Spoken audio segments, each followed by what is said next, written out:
그러면 이제 군집의 천위에 대해서 이어서 배워보겠습니다. 자, 프린트는 12쪽이고요. 교과서는 174쪽 준비해 주시면 됩니다. 자, 군집이라고 하는 것은요, 시간이 지남에 따라서 그 종의 구성과 특성이 달라지기도 하는데요. 자, 이렇게 군집이 변하는 현상 자체를 군집의 천위라고 표현을 합니다. 자, 군집의 천위는 그 양상에 따라서 1차 천위와 2차 천위로 구분을 하게 되는데요. 자, 이 중에 1차 천위 같은 경우는 토양이 없는 불모지에서 시작되는 천위를 얘기합니다. 자, 일반적으로 토양이라고 하면요, 식물이 살아갈 수 있는 유기양분이 존재하는 곳을 토양이라고 하는데, 이 토양이 없는 불모지라고 하는 것은 뭐 예를 들어서 뭐 용암이 분출되면서 흘러서 생긴 용암대지. 그다음에 양분이 없는 황원, 우리 사막이라고도 했죠? 이런 황원이라던가 아니면 호수나 연못이긴 한데 영양 염류가 없는 빈 영양호, 이렇게 부르거든요. 빈곤한 영양분이 있는 호수, 이런 식으로. 이런 곳에서 시작되는 천위를 1차 천위라고 얘기를 하고요. 그러면 일단 군집이 형성되려면 어떻게 돼야 돼? 그죠? 식물이 먼저 들어와야 되니까 토양이 형성되는 과정부터 시작이 돼야 되겠죠. 그죠? 그래서 1차 천위는 토양의 형성 과정부터 시작되는 천위라고 얘기를 하고요. 이때 처음으로 이 지역에 들어오는 생물을 개척자라고 표현을 합니다.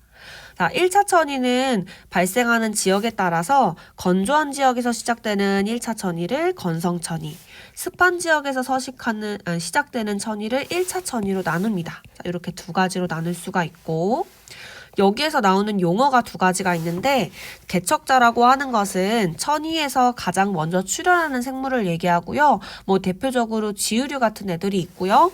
그 다음에 뭐 경우에 따라서는 이끼류가 개척자가 되기도 하고, 그 다음에 뭐 초본 식물들이 풀 얘기하는 거예요. 이런 애들이 개척자가 되기도 합니다. 그 다음에 극상이라고 하는 것은 천위의 마지막에 안정된 상태를 이루게 되는 군집을 얘기하는데요. 일반적으로 온대지방에서는 주로 음수림이 안정된 상태를 이루기 때문에 음수림이 극상으로 이제 마지막 단계를 마무리하는 경우가 많습니다. 자, 그러면 본격적으로 건성천위 들어가 보겠습니다. 자, 건성천위는 1차 천위 중에 종류 중 하나였어요. 그죠? 자, 그러면 아무것도 없는, 토양이 없는 불모지에서 시작을 하겠네. 그죠? 자, 생물이 없는 거의 척박한 땅에서 시작을 하게 되겠습니다. 건성천위는 그 중에서도 건조한 지역인 용암대지나 황원에서 시작되는 천위를 얘기하고요. 자, 이 지역에는 그럼 뭐만 있는 거냐면 일반적으로는 암석이라던가 뭐 바위 같은 거 얘기하는 거죠. 또는 모래, 이런 것들만 있는 땅이에요. 유기양분이 없는데 그럼 식물이 어떻게 처음에 들어오냐? 바로 개척자인 지유류가 들어오면서부터 식물이 살 수 있는 토양이 형성되게 됩니다. 지유류는 어떤 역할을 해주냐면요, 산성 물질을 분비해서요, 어떻게 해주냐면 바위에 틈을 생기게 해요. 그러면 이 바위의 틈에 이제 수분이라던가 유기물이 유입이 되면서 토양이 형성되게 돼요. 그럼 이제부터는 식물이 들어올 수 있거든요. 그러면 얘가 처음으로 이 지역에 들어온 생물이다. 그죠? 얘를 건성천위의 개척자라고 볼 수 있겠네요. 자, 지유류가 들어와서 토양을 형성하게 되면 이제부터 누가 들어올 수 있냐면 수분이 많은 땅에 이끼류들이 자라게 됩니다. 자, 이끼류들이 또 자라면서 유기물이 쌓이게 되면 그 다음에 누가 들어오냐면 초본 식물들이 들어오게 돼요. 이 초본 식물이 우점하는 이런 군집을 초원이라고 하는데요. 이 초원에서 이제 풀이 이제 뒤덮으면서 우점을 하게 되고, 그 다음에 토양이 점점 다져지면 이제 작은 나무들도 여기서 뿌리를 내릴 수 있게 됩니다. 그래서 관목이 우점하는 군집인 관목림이 형성이 되게 되고요. 아직까지는 풀이나 관목들이 존재하는 군집이기 때문에 지표면에 도달하는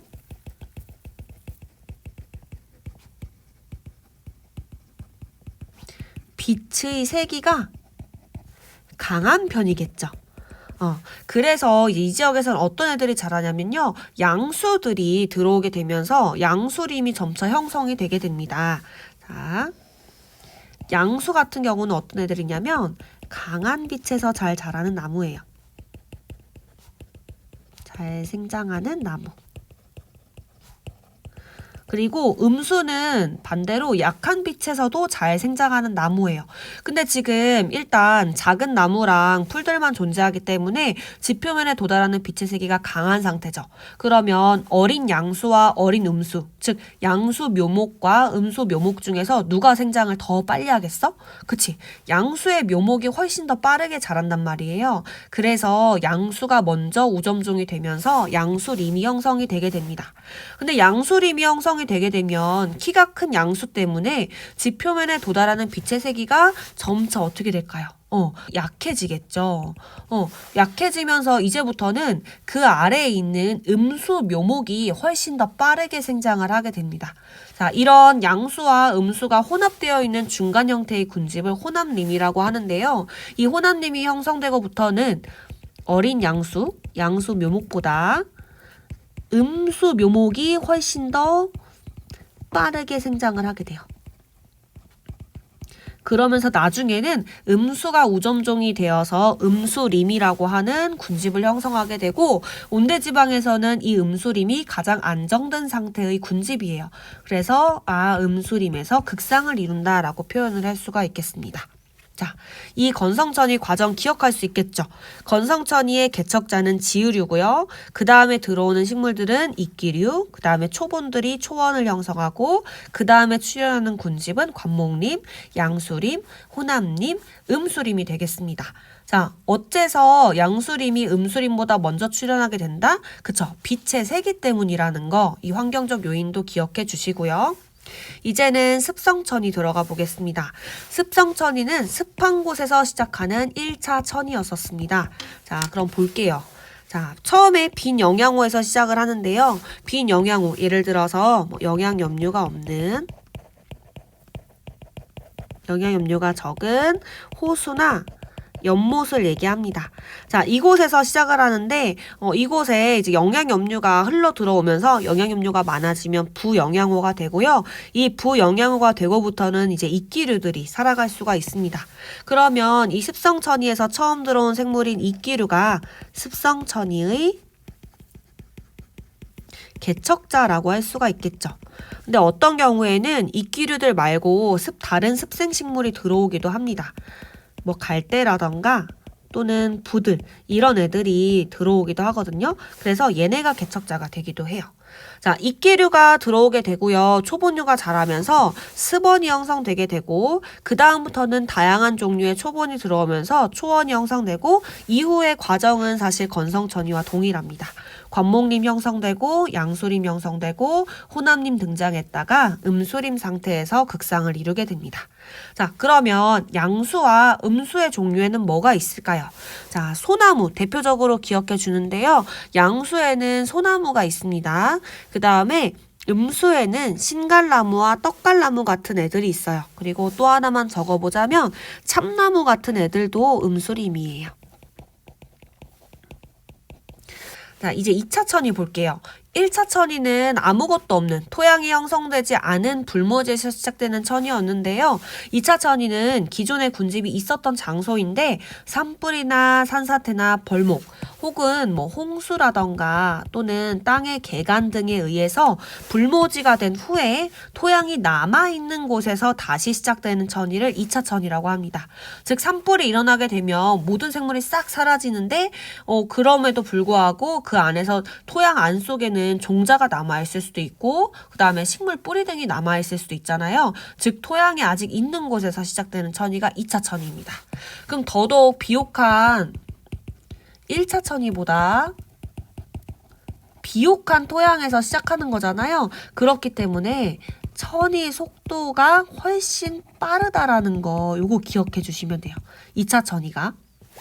자, 그러면 2차 천이 과정은 프린트에 있는 그림 참고해서 보겠습니다. 자, 2차 천이 보면 어디서부터 시작한다? 얘는 토양이 형성돼 있기 때문에 초원부터 이제 천이가 시작된다. 요거를 기억해 주시면 돼요. 즉 초본류들이 바로 들어와서 여기에서 이제 뿌리를 내리며 살아갈 수가 있어요. 요런 걸 2차 천이라고 표현을 합니다. 자, 이 천위 과정 중에 건성천위를 선생님이 대표로 가져왔는데요. 천위가 진행될수록 이 군락의 높이가 어떻게 변하는지를 같이 보려고 해요. 자, 지으류가 들어오고 그 다음에 초본이 들어오면서 양수, 음수가 차례로 들어온다고 했었죠. 그죠? 자, 그러면서 어떻게 되냐면 군집 자체의 높이가 점점 높아지는 것을 볼 수가 있겠네요. 그죠? 참고해 두시고. 자, 대표적으로 양수림의 우점종 누가 있다고 했냐면 소나무가 있다고 했고요. 그 다음에 음수림의 우점종인 음수에는 신갈나무나 떡갈나무나 참나무 같은 애들이 있다고 했다. 그쵸? 근데 얘네가 어떤 특징을 가지고 있냐면요. 양수림은요. 빛이 강한 곳에서 잘 자라는 양수가 모여 이루어진 숲이라고 했잖아요. 이 양수림을 구성하는 양수가요. 일반적으로 잎의 울타리 조직의 평균 두께가 두껍습니다. 강한 빛에 잘 적응하는 식물이기 때문에. 그리고 양수의 종자가요. 음수에 비해서 작거나 날개가 있어서 이동성이 음수보다 크기 때문에 먼저 들어와서 생장을 할 수가 있고요. 군집을 형성하게 돼요. 그래서 예를 들어서 이 솔방울을 보면 여기 종자에 이렇게 날개가 달려 있어가지고 이동성이 음수보다 큰 이런 종자를 갖는다는 걸 확인할 수가 있습니다. 자, 그리고 이 음수림 같은 경우는 양수림보다는 울타리 조직의 두께가 얇습니다. 그래서 이렇게 넓고 얇은 잎을 갖는 경우가 대부분이에요. 이제 우리 군집에 대해서 배우는 5-2단원이 다 끝났네요. 스스로 확인하기 교과서 178쪽 한번 채워보면서 마무리해보겠습니다. 자, 1번. 방형구법을 이용해서 우점종을 결정을 할 때 어떤 값들을 합친 것이 중요치라고 했었죠? 그쵸? 바로 상대 밀도와 그 다음에 상대 빈도와 상대 피도를 합한 중요치가 가장 높은 종이 그 집의 우점종이다 라고 했었고, 육상군집은 지역에 따라 기온과 강수량의 차이로 세 가지 형태로 나눌 수 있다고 했어요. 그죠? 바로 삼림과 그 다음에 초원과 그죠? 사막, 이렇게 세 가지로 나타난다 라고 했었고, 군집의 천위 과정에서 마지막 안정된 상태를 극상이라고 부른다고 했었습니다. 자, 그 다음에 군집 내 개체군의 상호작용 5가지는요. 일단 첫 번째 종간 경쟁. 자, 그 다음에 나누어 사는 분석, 생태지위 분화 있었고요. 그 다음에 공생, 기생, 그 다음에 포식과 피식. 자, 요렇게 나눌 수 있었고, 우리는 공생을 2가지 나눠서 배웠어요. 상리공생이랑 편리공생. 했죠? 자, 그러면 프린트 빈칸 한번 채워볼 테니까 빠르게 적어볼게요. 군집의 천위 첫 번째 1차 천위. 자, 화산활동이나 해빙으로 인해서 토양이 없는 불모지에서 시작되는 천이고, 해빙은 빙하가 녹는다라는 뜻입니다. 자, 그 다음에 이때는 누가 들어온 후에, 그쵸, 개척자가 들어온 후에 토양이 형성되게 되고요. 마지막에 안정된 상태인 극상을 이루더라. 자, 건조한 지역의 1차 천이를 건성천이라고 했었고, 용암대지와 같은 곳에서 일어나는 곳을 얘기하고요. 그 다음에 개척자로는 지으류가 있었습니다. 자, 건성천이의 개척자 지으류 외워두시고, 자, 순서는 척박한 땅에 지으류 들어오고요. 그 다음에 이끼류 들어오고요. 그 다음에는 초본이 들어오면서 초원이 형성되고, 그 다음에 관목림, 그 다음에 양수림, 그 다음에 호남림, 음수림 상태에서 극상을 이룬다. 그 다음에 습한 곳에서 일어나는 1차 천이를 습상천이라고 했고, 연못이나 호수와 같은 영양분이 없는 곳이요. 빈 영양호. 자, 개척자는 누구였냐면 습생식물, 이끼류 봤었고요. 자, 빈 영양호였다가 부영양호였다가 이제 이끼류가 들어오면서 습원이 형성되게 되고요. 나머지는 동일합니다. 여기 나와 있는 위의 내용이랑 동일하게, 자, 초원, 관목림, 그 다음에 양수림 형성되고, 그 다음 호남림, 음수림, 이렇게 동일하게 보겠습니다. 자, 그 다음에 그림에서 가장 중요한 부분은요. 시간이 지날수록, 천위가 진행될수록 지표면에 도달하는 빛의 세계가 감소합니다. 그렇기 때문에 양수림이 음수림보다 먼저 출현하게 된다는 거 기억해 주시고, 그 다음에 두 번째 2차 천위. 자, 2차 천위는 1차 천위와 다른 점 뭐다? 그치, 바로 토양이 남아있는 곳에서 다시 시작되는 천위가 2차 천위다. 자, 산불이나 산사태, 홍수 등등에 의해서 불모지가 된 후에 나타나는 천이고요. 천의 진행 속도는 1차보다 빠릅니다. 요것도 굉장히 중요하니까 알아두시고, 개척자는 주로 누굽니까? 바로 초본 식물부터 바로 들어오더라. 토양이 있는 상태니까. 자, 그 다음에 세 번째 극상입니다. 천이의 마지막에 안정된 상태를 이루게 되는 군집을 극상이라고 하고요. 온대지방에서는 주로 음술입니다. 자, 양수림, 양수가 우점종인 그런 숲을 얘기하고요. 양수 대표 소나무 있었고요. 음수림, 음수가 모여 이루어진 숲이고 음수의 대표 참나무 있었습니다. 자, 추가로 음수림엔 누가 있었냐면요. 신갈나무와 떡갈나무도 음수에 해당했었습니다. 자, 양수림은 음수림보다 잎의 울타리 조직의 평균 두께가 두껍습니다. 강한 빛에 적응한 식물들이 잎의 두께가 두껍습니다. 그 다음에 양수의 종자는 더군다나 음수에 비해 작거나 날개가 있어서 이동성이 큽니다. 그래서 양수가 음수보다 먼저 이동해서 들어와서 빠르게 생장해서 식물 군집을 형성하게 되고, 그 다음에 양수림이 형성되게 되면요. 숲에 그늘이 생겨서 양수의 묘목은 생장하지 못하고 약한 빛에서도 잘 자라는 음수의 묘목이 자라게 됩니다. 그래서 음수림으로 천이가 이루어집니다. 즉, 양수에서 음수림으로 변하는데 가장 중요한 환경 요인은 무엇이다? 빛이다 라는 거 빠르게 정리했는데 이렇게 채워주시면 되겠습니다. 자, 그러면 이제 넘어가서요. 교과서는 180쪽 펴주시고요. 선생님이랑은 16쪽부터 17쪽 윗부분까지 같이 또 나가보겠습니다. 지금까지 우리가 생태계를 구성하는 개체군과 군집의 특성에 대해서 봤는데요. 이 생태계 안에서 에너지는 어떻게 흘러가고 물질은 어떻게 순환하는지를 이번 5-3단원에서 배우게 될 예정입니다. 자, 일단 첫 번째 에너지 흐름만 오늘 같이 볼 건데요. 교과서 180쪽에 그림 5-27번 한번 보겠습니다. 자, 이 생태계를 구성하는 생물적 요인과 비생물적 요인 사이에서는요, 이 그림과 같이 에너지와 물질의 이동이 일어나게 됩니다. 이 생태계를 유지하는 에너지는요, 외부에서 생태계로 들어온 다음에 이 생태계에서 또 밖으로 흘러나가는, 흐른다라고 표현을 하는데요. 자, 이 근원은 바로 누구냐면 태양입니다. 이 태양으로부터 들어오는 빛 에너지 형태가 생태계를 유지하는 에너지의 근원이 되고요. 이 태양의 빛 에너지는요, 식물과 같은 생산자가 광합성을 함으로 인해서 생태계 안에 유기물 속 화학에너지 형태로 저장이 되게 됩니다. 그리고 이 유기물이 먹이사슬을 따라 이동하면서 화학에너지가 전달이 되게 되고요. 이 과정에서요, 이 생산자나 소비자나 분해자 모두 본인의 그 몸을 유지하기 위해서 세포호흡이라는 걸 할 거예요. 그죠? 이 세포호흡을 하게 되면 그 중에 일부는 열에너지 형태로 이 유기물 속 화학에너지가 빠져나가면서 이 생태계 밖으로 방출이 되게 됩니다. 그래서 먹이사슬을 따라 이동하면서 그 이동하는 에너지의 양 자체는 점차 줄어들게 되겠죠. 왜냐면 일부가 열에너지로 계속 빠져나갈 테니까요. 자, 지금 보이는 것처럼 생태계에서 에너지는 한 방향으로 이동해서 생태계 밖으로 빠져나갑니다. 근데 반면에 물질 같은 경우는요, 생물과 비생물 환경 사이를 계속 순환하면서 존재를 하게 되는데, 그래서 이 둘을 표현할 때도 다르게 표현을 합니다. 에너지의 이동은요, 생태계 밖으로 빠져나가기 때문에 흐른다라고 표현을 하게 되고요. 그 다음에 이 물질 같은 경우는 먹이사슬을 따라 이동하면서 순환한다라고 표현을 합니다. 얘는 사라지지 않고 계속 생태계 안에 존재하는 거예요. 물질은. 자, 그럼 에너지 좀 집중해서 보겠습니다. 181쪽에 위에 있는 그림입니다.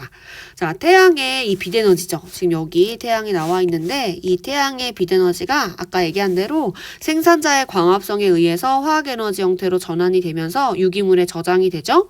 그러면 이 유기물에 저장된 에너지는요, 먹이사슬을 따라 생산자에서 1차 소비자, 1차 소비자에서 2차 소비자, 2차 소비자에서 3차 소비자로 이동을 하게 됩니다. 자, 그렇게 되면 이제 1차 소비자, 2차 소비자, 3차 소비자, 생산자 모두가요, 어떻게 하냐면 이제 본인의 몸 형태를 유지하기 위해서, 생명활동을 하기 위해서 세포호흡을 통해 이 유기물 속에 들어가 있는 화학에너지 일부를 사용을 하게 됩니다. 그리고 일부는 열에너지 형태로 방출이 되게 되겠죠. 자, 이러면 이 열에너지 형태는 생태계 밖으로 빠져나가 방출이 되게 되고요. 그 다음에 생산자 1차 소비자, 2차 소비자, 3차 소비자에 들어있는 이 사체나 배설물, 이 이들을 통해 생성된 사체나 배설물 같은 경우에 들어있는 유기물은요, 분해자가 또 소비를 합니다. 그래서 분해자가 이 사체나 배설물을 분해하면서 호흡으로 열에너지 형태로 방출을 하게 됩니다. 자, 그럼 결국에는 이 처음에 빛에너지 형태로 들어온 에너지의 총량은요, 결국에는 이 생물적 요인들이 방출한 열에너지의 총량과 동일한 값을 갖게 됩니다. 들어온 만큼 열에너지 형태로 방출된다, 이런 얘기예요. 그래서 정리를 해보면, 자, 이 태양의 빛에너지는 생산자의 광합성으로 유기물 속의 화학에너지 형태로 저장됩니다.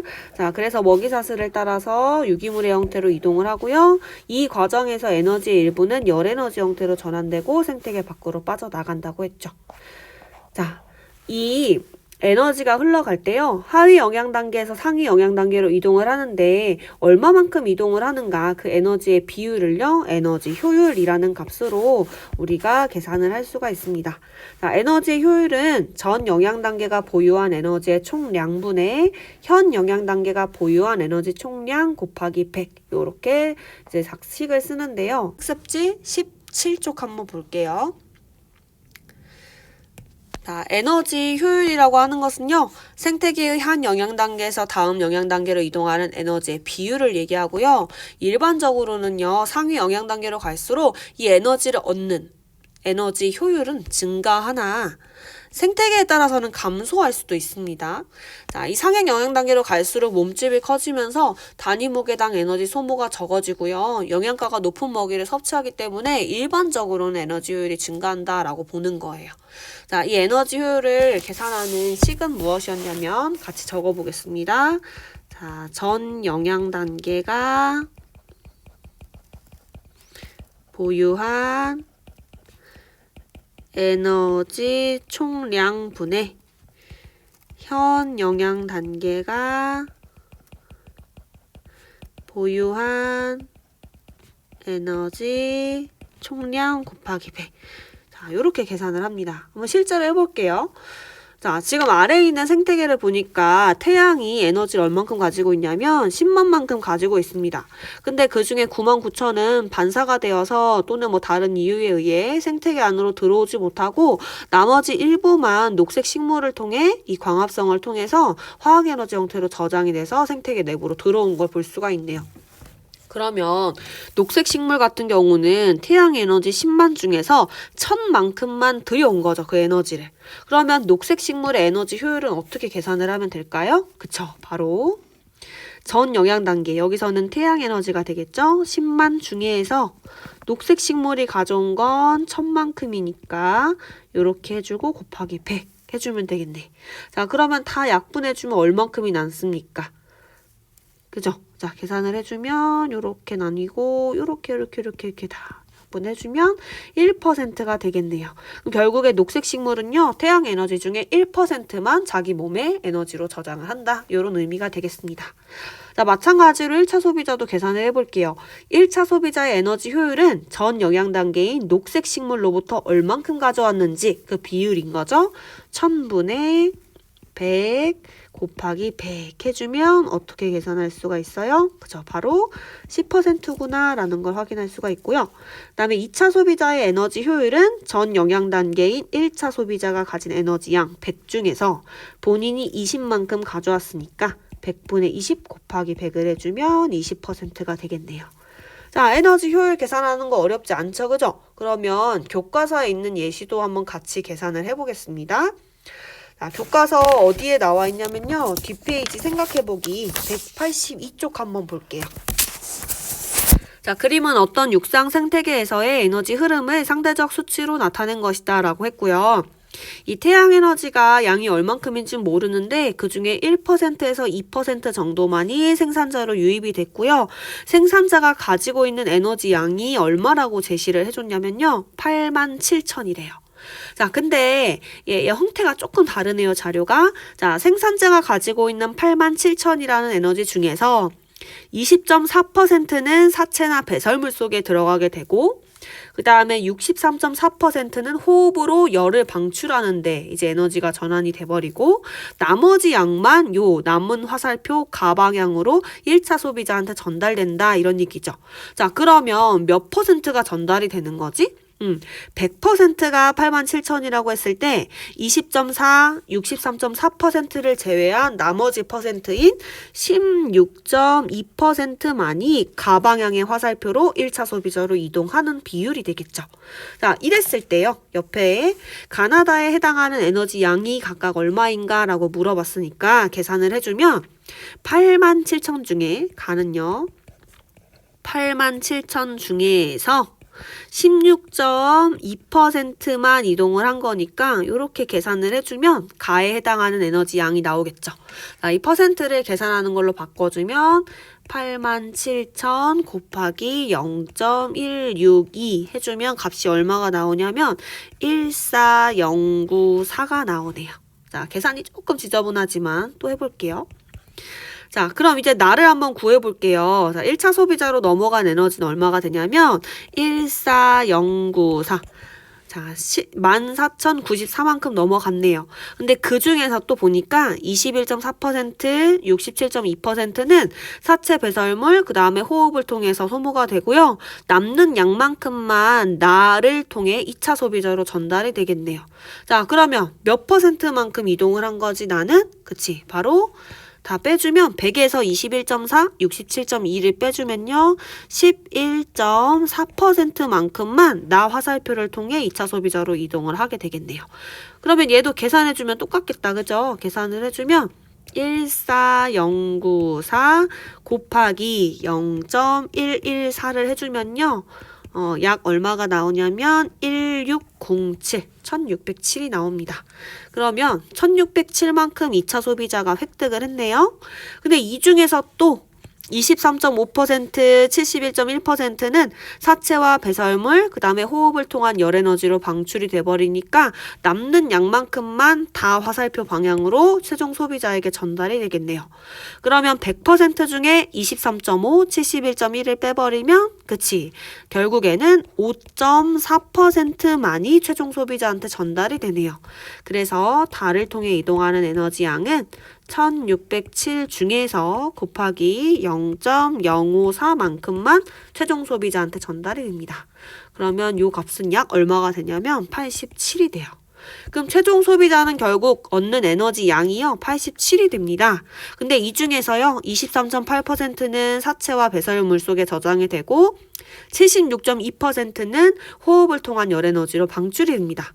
결국에 얘는요 더 이상 먹히는 먹이사슬이 없잖아요. 최종 소비자. 그쵸? 이 둘을 합한 값이 100이 되겠네. 23.8과 76.2 됐죠? 그럼 이제 완전히 끝났고요. 이제 사체와 배설물 속에 들어가 있는 에너지는요 분해자에 의해서 유기물이 무기물로 전환이 되면서 들어있는 에너지가 모두 열에너지 형태로 방출이 되게 됩니다. 됐죠? 자, 그러면 밑에 볼게요. 자, 생산자의 에너지 중에서 몇 퍼센트 정도가 최종 소비자에게 전달되었는가라고 했는데 생산자가 가지고 있는 에너지는 87,000이고요. 최종 소비자가 가지고 있는 에너지는 87이었어요. 결국에는. 자, 그럼 몇 퍼센트 정도 가지고 있는 거예요? 얘는 바로 계산해보면 되겠네. 자, 87,000 중에서 87만큼만 가져간 거니까 곱하기 100 해주면 0.1%만이 최종 소비자한테 도달을 했네요. 됐죠? 자, 그러면 이제 각 단계의 에너지 효율을 한번 계산해 보겠습니다. 자, 일단 첫 번째 1차 소비자부터 한번 계산해 볼게요. 자, 1차 소비자의 에너지 효율은 어떻게 구해야 돼? 여기 에너지 양값을 좀 적어 볼게요. 자, 아까 생산자가 87,000 에너지 가지고 있었고 1차 소비자는 14,094, 2차 소비자는 1,607, 최종 소비자는 87을 가지고 있었거든요. 그러면 1차 소비자의 에너지 효율은요, 그치? 전 영양 단계인 생산자 87,000으로부터 본인이 14,094를 가져온 거죠? 곱하기 100을 해주면 16.2%가 되고요. 그 다음에 2차 소비자의 에너지 효율은 어떻게 구해야 돼? 전 영양 단계 14,094 중에 본인이 가져온 거 에너지 1,607 곱하기 100 해주면 에너지 효율은 얼마냐면 11.4% 되고요. 그 다음 마지막 최종 소비자. 자, 최종 소비자는 에너지 효율이 얼마냐면 2차 소비자의 에너지양 1607분의 본인이 가져온 거 87 곱하기 100을 해주면 그 값이 약 5.4%가 나옵니다. 그럼 결국에 에너지 효율이 가장 높은 영양 단계는 누구냐? 바로 1차 소비자라는 것을 알 수가 있습니다. 그죠? 근데요, 일반적으로 지금 여기에서는 1차 소비자가 에너지 효율이 가장 높게 나왔지만요, 아까 학습지에서 봤던 것처럼, 자, 학습지 다시 넘어갈게요. 일반적으로는 상위 영양 단계로 갈수록 에너지 효율 값은 증가한다는 거 알아두시면 돼요. 자, 기본적인 값은 이 기본값은 일반적으로 증가한다는 거고요. 상황에 따라 에너지 효율을 계산해서 비교해서 방금 교과서 문제처럼 해결을 해주시면 되겠습니다. 그 다음에 이어서 가봅시다. 자, 에너지의 흐름 볼게요. 생태계 내에서 에너지는 순환하지 않고 계속 강조합니다. 한 방향으로만 흐릅니다. 그 다음에 생태계가 유지되려면 끊임없이 외부에서 에너지 공급이 필요하고요. 이 생태계에 공급되는 주요 에너지원은 바로 태양의 빛에너지다. 자, 이 빛 에너지는요, 생산자의 광합성에 의해서 유기물의 화학 에너지 형태로 전환이 돼서 이동을 하게 됩니다. 자, 넘어가서. 자, 유기물에 저장되어 있는 화학 에너지 중에 일부는요, 바로 생명체의 세포 호흡을 통해서 생명활동을 유지하는 데 사용이 되고요. 그 다음에 일부는 또 열에너지 형태로 전환이 돼서 방출이 되게 됩니다. 자, 각 영양단계가 가지는 화학에너지의 일부만 유기물 형태로 먹이사슬을 따라 상위 영양단계로 이동하게 되고, 상위 영양단계로 갈수록 각 영양단계의 생물이 사용할 수 있는 에너지 양은 감소할 수밖에 없겠죠. 그죠? 왜냐하면 시간이 갈수록 호흡하는데 일부를 소비하고 사체나 배설물에도 일부가 포함이 되고 남는 것만 먹이사슬로 전달이 되니까요.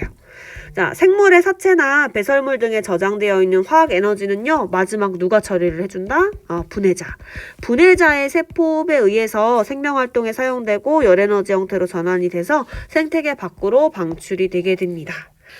자, 그러면 넘어가서 이제 마지막으로 생태계의 물질 생산과 소비에 대해서 볼 텐데요. 프린트로 한번 살펴볼 건데, 프린트 16페이지 한번 볼게요. 자, 식물을 기준으로 했을 때 식물이 일정 기간 동안 광합성을 통해 합성한 유기물의 총량을 총생산량이라고 했고요. 이 중에서 자신의 생활에 필요한 에너지를 얻기 위해 호흡에 소비한 유기물의 양을 호흡량이라고 하고요. 총생산량에서 호흡량을 뺀 값을 순생산량이라고 합니다. 자, 이 순생산량 중에서 생장에 이용되는 유기물의 양을 생장량이라고 하고요. 그 다음에 1차 소비자, 초식동물한테 먹히는 양을 피식량이라고 하고요. 그 다음에 말라서 죽거나 혹은 낙엽으로 떨어지는 양을 고사 낙엽량이라고 표현을 합니다. 자, 그러면 이 식물의 피식량은요, 반대로 생각하면 초식동물이 먹은 양이랑 똑같죠. 그래서 식물의 피식량은 초식동물의 섭식량이랑 같다라고 볼 수가 있고요. 이 초식동물 같은 경우도 섭식량 중에서 일부는 몸 안에 흡수하지 못하고 내보내죠. 대변 형태로. 이걸 배출량이라고 하고요. 그다음 몸 안에 들여온 양을 동화량이라고 합니다. 이 동화된 물질 중에서요, 몸뚱아리를 유지하는 데 호흡량으로 사용하는 유기물이 있을 거고요. 그 다음에 생장에 사용하는 유기물이 있을 거고요. 또 초식동물도 육식동물한테 먹히거나 사체 형태로 저장될 수도 있죠. 그래서 그 양을 피식량 혹은 자연사량이라고도 표현을 합니다. 자, 그러면 여기부터 프린트 채워가면서 보겠습니다. 자, 생태계의 물질 생산과 소비 볼게요. 생태계는 에너지 흐름과 물질 순환을 통해 생물적 요인과 비생물적 요인이 연결된 역동적인 시스템으로 물질 생산과 물질 소비가 균형을 이루고 있습니다. 자, 총 생산량은요, 결국에는 호흡량과 순 생산량을 더한 값이고요. 요거는 누가, 그죠? 바로 식물의 입장에서 생산자가 광합성을 통해 합성한 유기물의 총량을 의미하는 거죠. 자, 생장량은 무엇이냐면 순 생산량에서 뭘 뺀 값이냐면 피식량과 고사 낙엽량을 뺀 값을 생장량이라고 했었죠. 그 다음에 식물의 피식량은 초식동물의 입장에선 뭐와 같냐면 섭식량과 같으며 이 초식동물의 동화량은 섭식량에서 내보낸 양, 배출량을 제외한 유기물의 값이 되겠습니다. 자, 됐죠? 자, 그럼 밑에 빈칸 한번 채워볼까요? 첫 번째, 생산자가 일정 기간 동안 광합성을 통해 합성한 유기물의 총량을 총생산량이라고 했었고, 생물이 자신의 생활에 필요한 에너지를 얻기 위해 호흡에 소비한 유기물의 양을 호흡량, 그 다음에 총생산량에서 생산자의 호흡량을 제외한 값, 총생산량에서 호흡량을 뺀 값을 순생산량,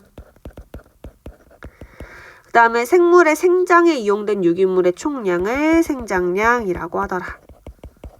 자, 그 다음에 5번 볼게요. 현재 식물군집이 보유한 유기물의 총량을 우리 뭐라고 한다고 했냐면 현존량이라고 한다 그랬죠.